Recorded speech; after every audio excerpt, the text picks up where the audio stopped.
So what I'd like to do is I've got a couple questions that I would like to ask these individuals. And the topic again is then and now, outcomes of projects funded by the Hack Foundation.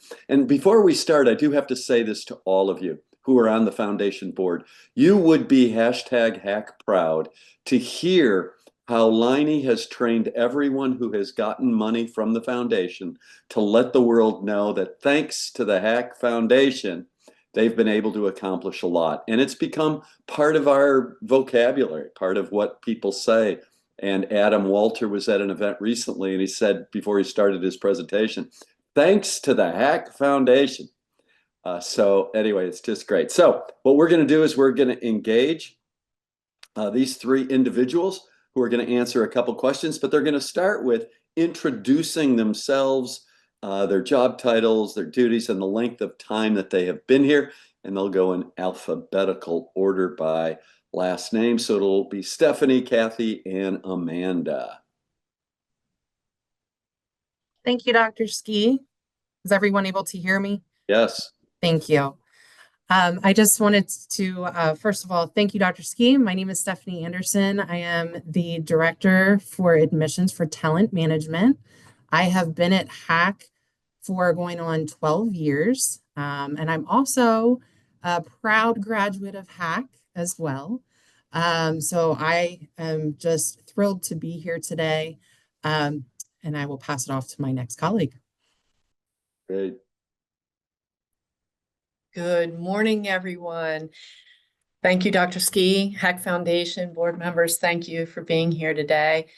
My name is Kathy Brickner, and I am the Assistant Vice President of Facilities and Real Estate again.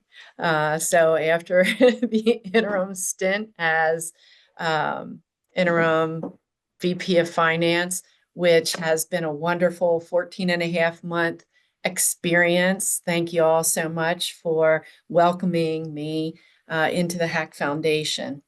I am so proud to lead and serve alongside my team in facilities, the custodial team, the maintenance team, our grounds teams, and I have been with the college for 25 years this year. So thank you. And pass it to my esteemed colleague, Amanda. Thank you, Kathy. Good morning, everyone. Thank you, Dr. Ski. Thank you to the Hack Foundation Board for having me, for having all of us. My name is Amanda Wilkins, and I'm a Marketing Communications Coordinator at Hack. I've been with the college for just over 8.5 years. So some of my responsibilities include developing, implementing, and measuring integrated marketing communications campaigns. I help out with media relations. I draft content for a variety of materials. And I also oversee our project management software that we use as a team. Good to be here.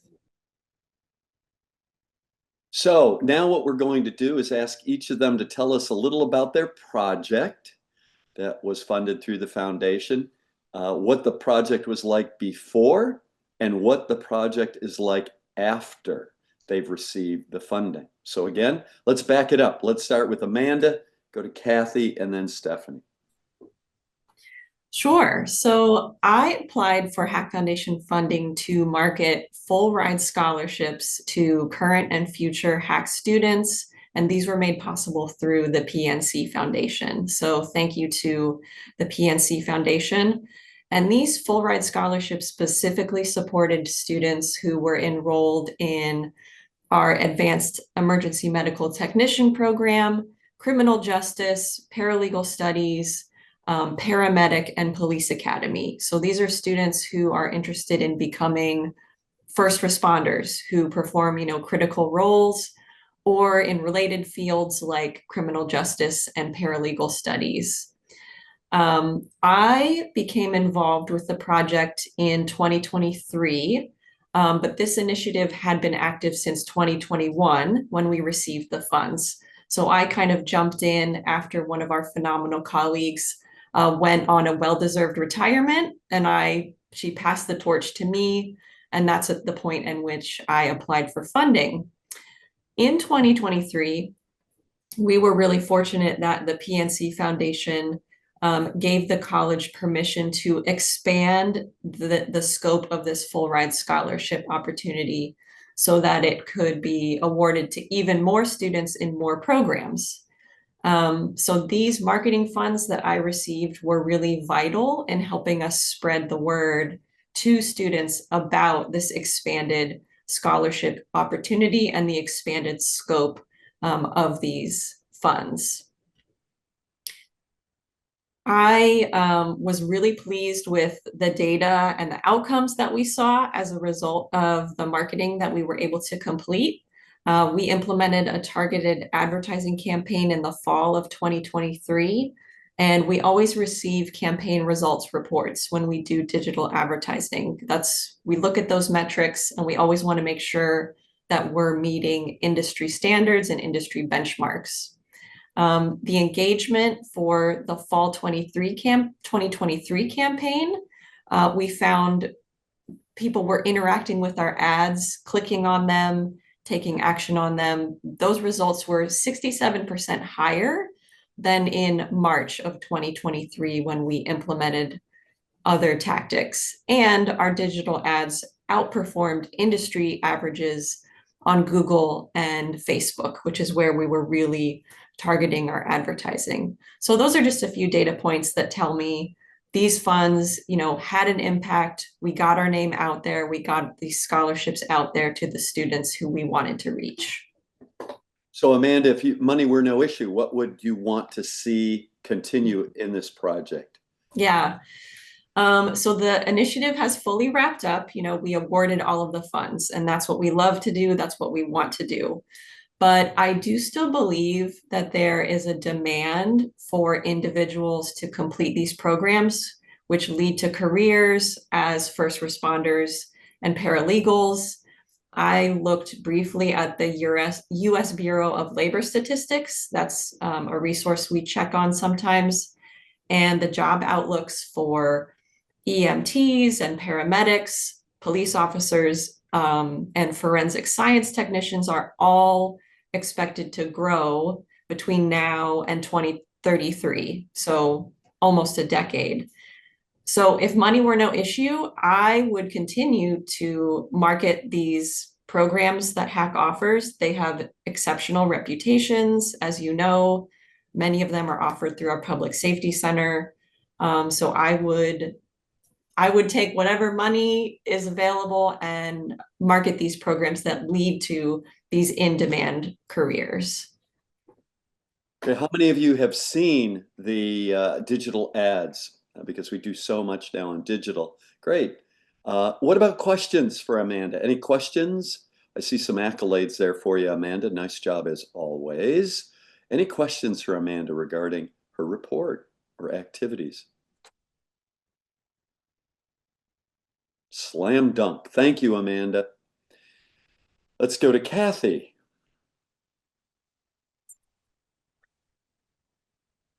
Hello. So my project was the Americans with Disabilities Act Door Project. So not as sexy as what Amanda is doing and maybe what Stephanie is doing, but it is critical for our infrastructure.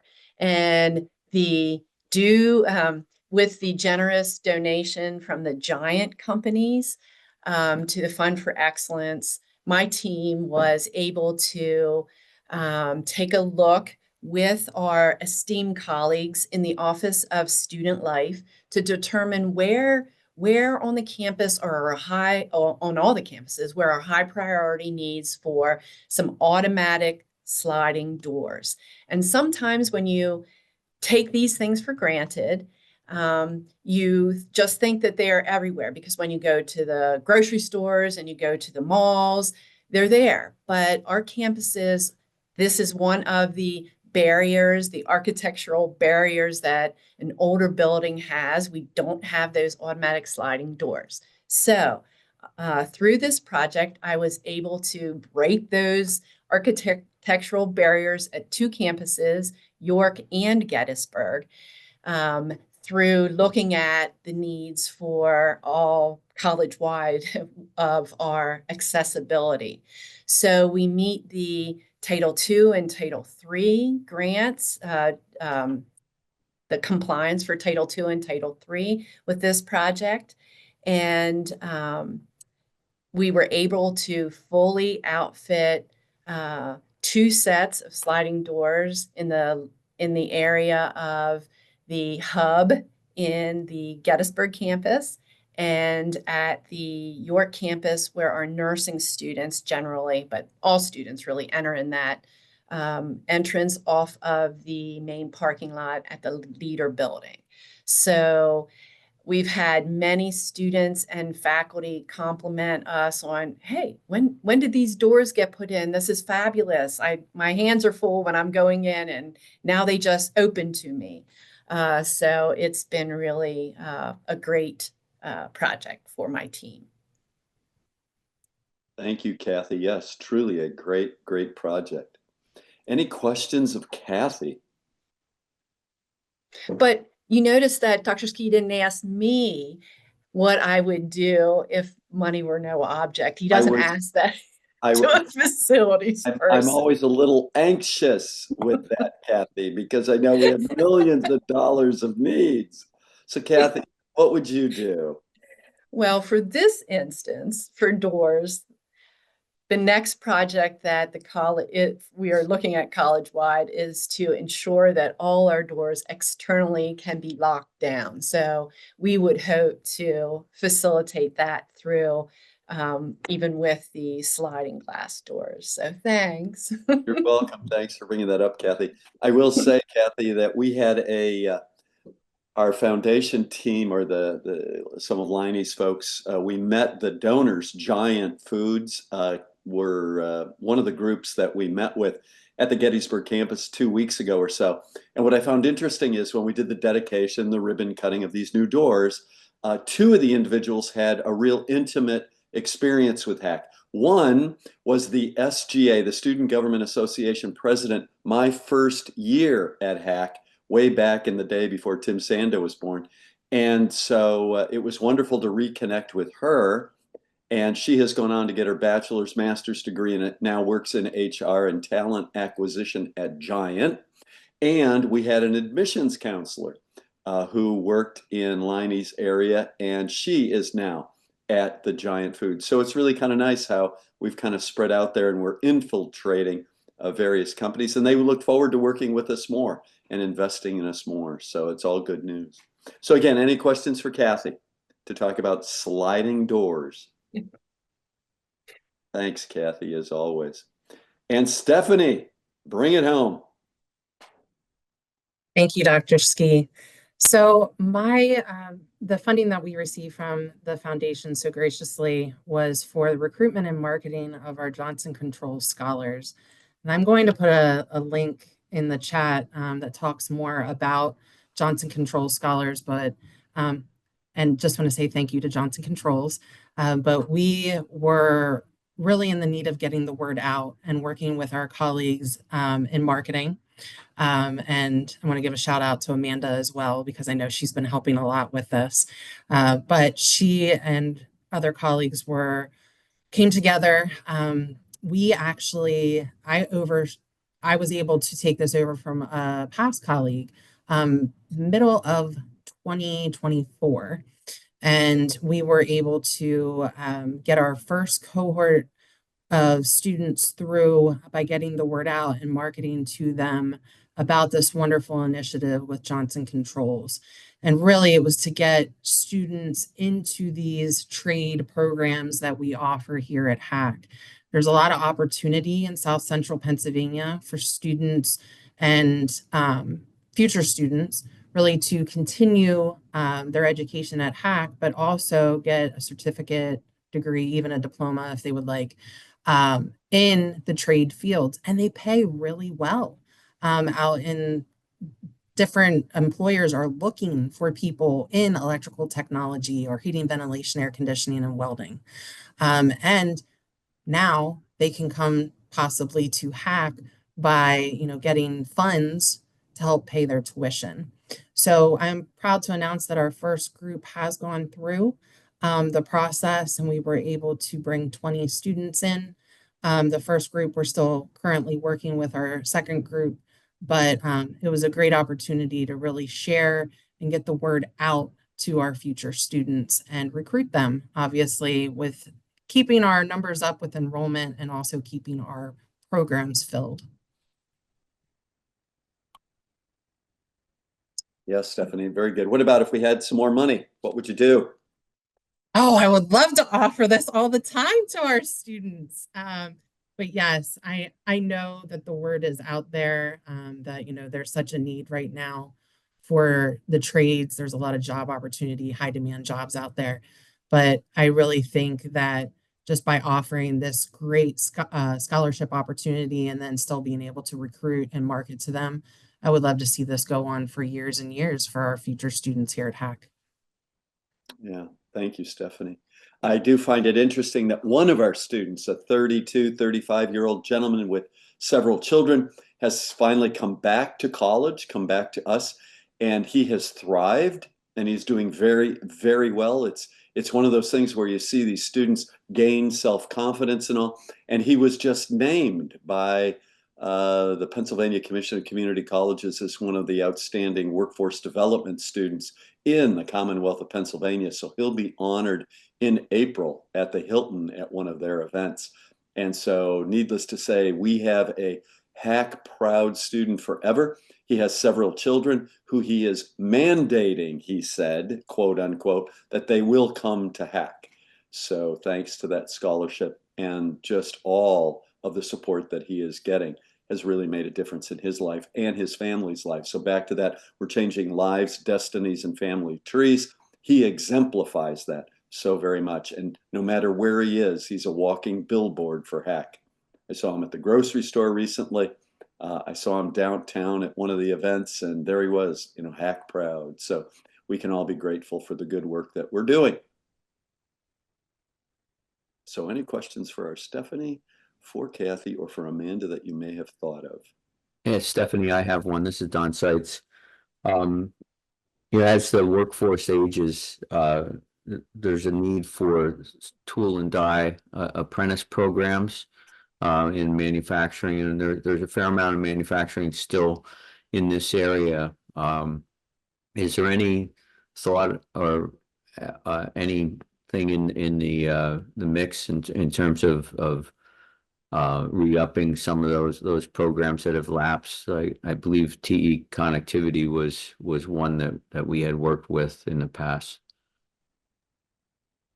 Great question. And I will definitely bring this back to the team here, but I will tell you that we can check into that, Dr. Carter and Dr. Ski, to find out more information on that. But you have bring up a great point, and I know that there were a few workforce programs that we've had in the past that may not currently be running, but there's always a good reason to go back and look at them and see if there's a need in our community and for our future students. Great, thanks so much. And Don, a little trivia for you. Our welding program is phenomenal. It is filled all the time, and many students leave before they graduate because of the job opportunities that exist. Our mechatronics program does well in Gettysburg and Harrisburg. Mm-hmm. And we now have an emerging electrical program taught by a former HAC student that is, again, gaining some steam, as well as our HVAC in Harrisburg, and now to be offered again in York, is gaining some steam. There are some areas that are still challenging to get students into. And so we're doing our very best in that area. There's a new dean in that area that is going to be focusing more of her efforts in that in those areas. So we're expecting that in time we'll have more and more engagement in those programs. Great, thank you. So thank you three. We really appreciate it. You make us #HAC proud. We're grateful of our foundation board members and how, especially our allocations committee, who allocates those dollars to make it all happen as we change lives, destinies, and family trees. So Amanda, Kathy, and Stephanie, thank you for what you do on a daily basis. And we look forward to engaging with you again in the future.